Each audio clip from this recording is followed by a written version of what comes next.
one. Hello guys, this is Classical Chess Games, and this is the second game on our channel. If you haven't seen the first game, watch it right now. It's Bobby Fischer versus Donald Byrne, the game of the century. But for right now, if you've clicked on this video, continue to watch. This is a very exciting attacking game between Mikhail Tal and Theodore Ghitescu. It was played in 1963. The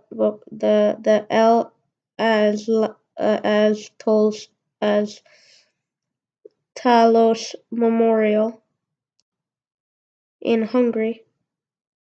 So let's take a look at this game. We have Mikhail Tal, e5 by Theodore Ghitescu. Just to mention, Mikhail Tal was a former world champion. It was world champion before this game, but only for 1 year.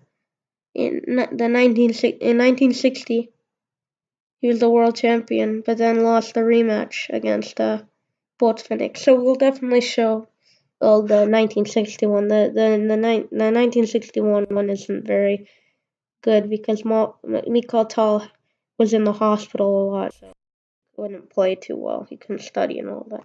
Knight f3 by Tal, knight c6 by Ghitescu, and already bishop to b5 by Tal.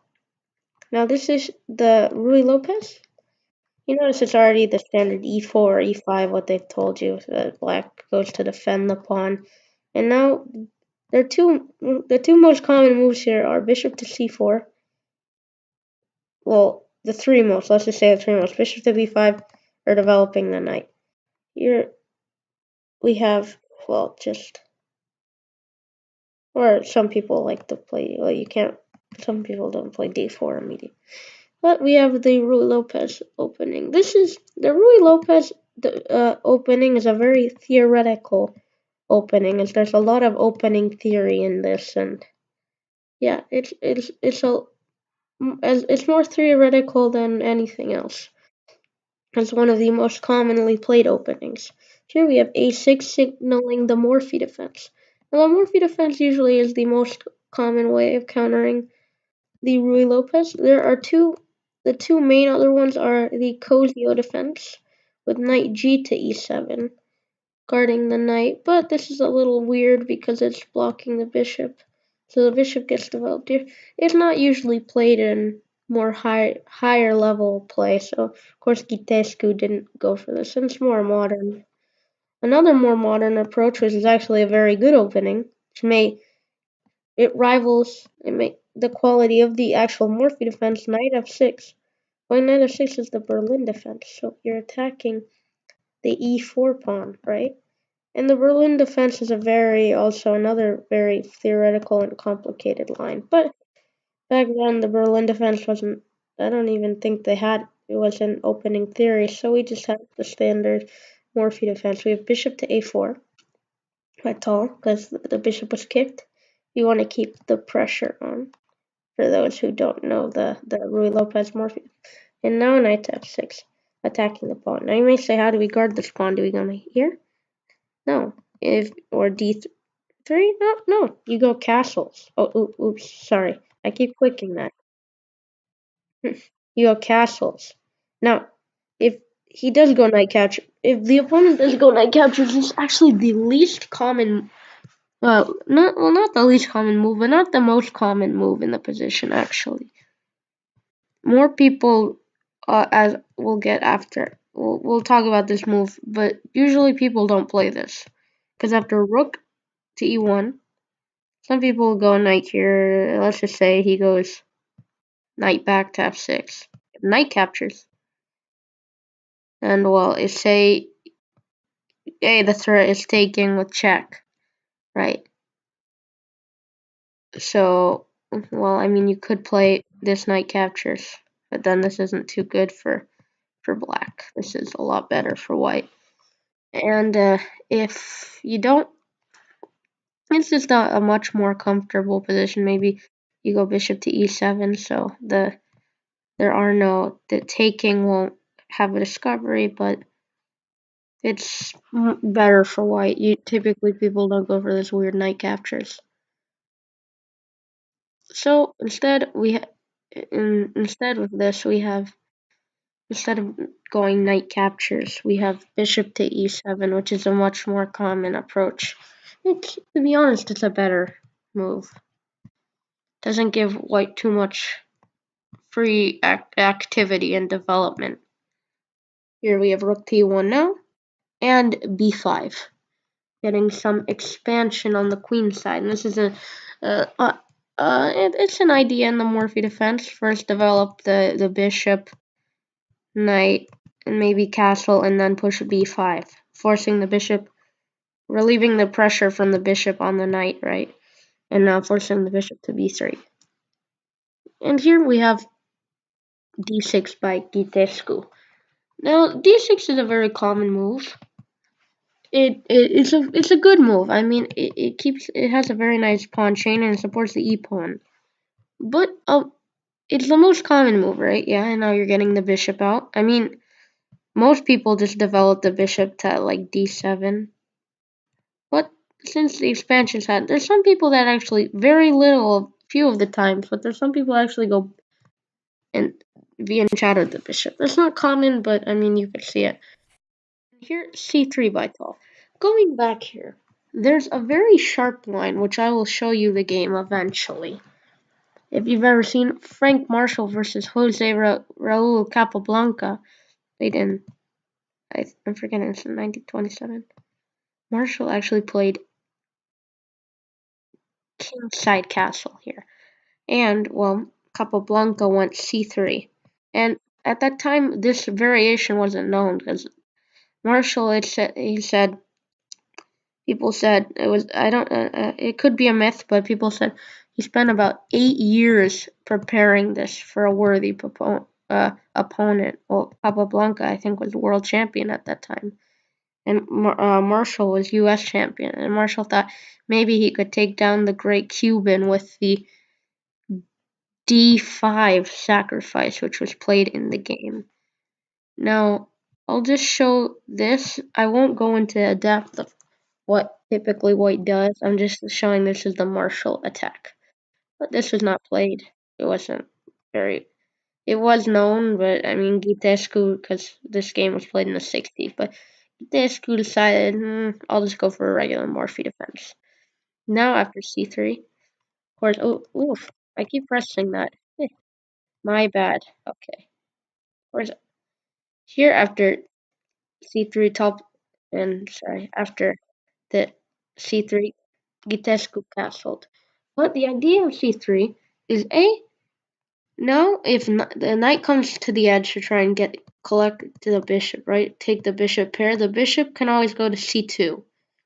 And the bishop's very nice on c2. It has a home, it's guarding the pawn, and eventually maybe white could use it as an attacker. But also, the c3 pawn, the c pawn is now supporting the d pawn push. So in many variations, really white wants to go for this, try the best they can to get d4 in, and really try and take control of center. Maybe d4 is an idea. Maybe if he wants to, you could take, but typically taking isn't the best. But anyway, castles by Ghitescu and h3 by Tal. Black does like it when you give him a lot of activity, like when you get to pin the knight. So it's always a good idea to play h3, not allowing that. Here Ghitescu played h6, just, getting breathing space for the king and not allowing maybe the knight to come g5. Here we have d4 by Tal and rook to e8, developing the rook. And maybe the rook can support this the e pawn. We have knight b to d2 by Tal. A common theme in the Ruy Lopez. You go knight here, knight to f1 maybe, and maybe knight e3 or g3 depending on the situation. And these two knights would be nicely placed on the queen side, ready to jump in for an attack. We have bishop to f8 by Ghitescu. So another common idea sometimes, well, I mean, if you haven't pushed h6, who has, but usually people haven't pushed h6 by here when they play bishop f8 and they go g6. Pretend the pawn's still on the h square. They go g6, and they maybe even be in shadow the bishop. But also the bishop's nice defending the pawn. In case an attack comes, which it may very well happen. Knight f1 and bishop to d7, just developing. Knight g3, you see. The two knights are very nice on g3, and this knight's now helping with the defense of the e pawn. Here, Ghitescu plays knight a5, getting the bishop off this nice diagonal. I mean, honestly, when the bishop's on c2, it is good, especially when all these pawns move. But it's not. It's not as good. It's improved on the b3 square, but it's fine. And here, a common idea in the Morphy defense is that you wanna sometimes remaneuver the knight. I mean, knight here, set knight a5, and then push c5. This is a very common idea in the the Morphy defense. You want to try and strike in the center as well. c5 is a very common idea, and then maybe you'll remaneuver the knight. Another way to remaneuver the knight, some people go knight to d7, maybe knight d8 could be an idea. Knight e7 then could be an idea, and then put your knight on g3, or some people even go all the way around. And then, or people could. There are a lot of a lot of times when you'll move the knight in the Morphy defense and try and improve it, like put it on a lot of scores. Maybe it'll go on d7 to b6 and to c5, like a lot of knight jumps. I can say that after knight a5, bishop c2, and now c5. Now Tal has an important idea here. He could close it with d5. He could take the pawn, the e pawn. He could take the c pawn, or he could just could not move this pawn, like not worry about this. And here Tal plays b3. Now Tal's just waiting for, if you notice on the engine ideas, it doesn't love b3. Actually, oh, b3 is his favorite move. Yeah, b3 is one of its favorite moves. It likes b3 a lot. I don't know, maybe Tal's getting ready for a4. It looks like a strange move to me, but the engine likes it. b3 is a nice little waiting move. Tal wants to see if Ghitescu will take. He wants Ghitescu to take. That was not played by my, g6 is played. Because if usually you don't want to take the Ruy Lopez the Morphy defense opening, because then after they take back, they get a large center. So Ghitescu just plays g6. Now, maybe not the best idea. Actually, no, it recommends capturing. Interesting. But Ghitescu plays g6, and maybe this bishop, as I said, could be being shadowed. Maybe king h7, guarding the pawn. After here, Tal plays bishop to e3. We have knight. We see knight back to c6 by Ghitescu, and now d5. Tal now decides to get a tempo and close the center. Ghitescu plays knight d7. And here, queen d2 by Tal. Tal is threatening to take this because they're two attackers. The mighty pirate is getting ready, if you heard. Tal has been called like the pirate of Latvia because he's from Riga, I'm pretty sure. And after king to h7, Tal plays bishop captures on c5. This game is known as in Soviet Russia in the database. In Soviet Russia, bishop takes pawn, and that's just what it is. And it's a brilliant move. Look, the engine doesn't see it at all. It doesn't even really. Wait, does it? Say bishop takes c5. The engine actually doesn't hate it. It doesn't hate bishop takes pawn. Because Tal is a Soviet. Oh, well, now it's saying that. No, it's just brilliant. Like, how do you see this? But the punishment Tal gives after this. Of course, Ghitescu just says, "Oh, D takes c5." Well, I mean, it's a free piece, isn't it? And already knight takes c5 by Mikhail Tal. This knight is beautifully placed on the c5 square. Ghitescu plays knight to c8, maybe trying to remaneuver it d6, but now here Tal plays f4. Now the engine recommends just taking the bishop, but Tal is going for an aggressive attack. Here we have queen to e7 by Ghitescu and c4 by Tal. Tal has a massive center here, and he really wants to do something with it. We have bishop to d7 by Ghitescu, being shadowing the bishop. This bishop's very nice now. And Tal plays knight back to f3. And now this pawn is ready to be pushed. We have b takes c4, b takes c4, and knight to d6. e5, and Ghitescu shows that it's not a piece sacrifice. Knight takes c4. Queen to c3, and bishop to b5. And here Tal goes all out. Rook a to d1, rook a to d8, and already d6. And these pawns are just monsters. The 2 pawns for the piece is compensation enough. Yep. And Ghitescu even feels that he really needs to do something, so he actually plays knight captures on d6. Which the engine likes that move, to be honest. We have e takes d6. And Ghitescu plays queen to b7. Here, Mikhail Tal plays knight to e5. Knight d7 by Ghitescu. We have knight h5 with Tal, which is the best move. Of course, this pawn is pinned. We have bishop to h8 by Ghitescu and queen to g3. A lot of pressure on this guy. Yep. Knight takes e5, which is the best move. Of course, f takes. Queen to d7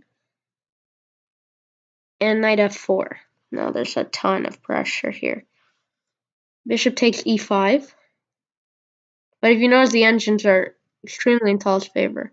But Tal goes bishop takes g6, which the engine says this is a very good move. You have king to h8. Of course, king g8 is losing, so king to h8.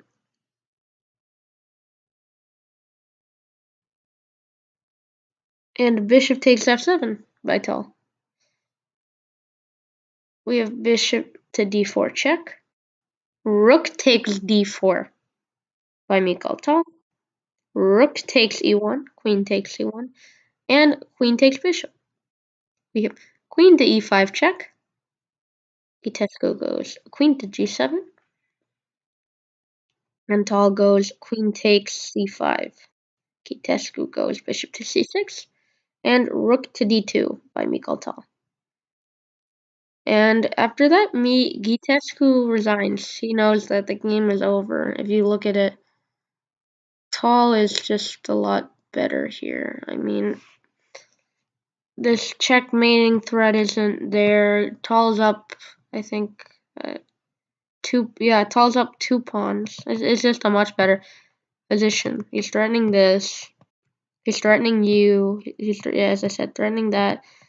This is a very dangerous passed pawn. It's just not a good position for Ghitescu at all. So Ghitescu resigns the game in a game by Mikhail Tal. I mean, this isn't even my favorite Mikhail Tal game. I don't know why I showed it first. It's just a really fun game. How you can never overlook something that looks so stupid to take, which is actually really brilliant. Let's go all the way back. Right here by Mikhail Tal. What does the engine see? That's a good move. c4, a4. Saying after that, then bishop takes. But you see, the engine does understand the idea of bishop takes c4.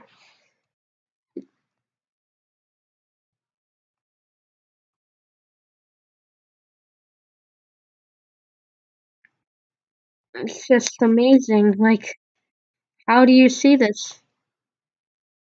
This after this weird bishop takes. Like, how? Wait, what? Usually Tal goes for attacks, but oh, it's Mikhail Tal beats me. Yep, bishop takes c5. I'm not sure, but it's just an amazing game, and I don't know how Tal does it, but he just seems to know everything. Like this sacrifice is actually good. I'm not sure, but there's only one thing to say: too tall. Thanks for watching, everybody.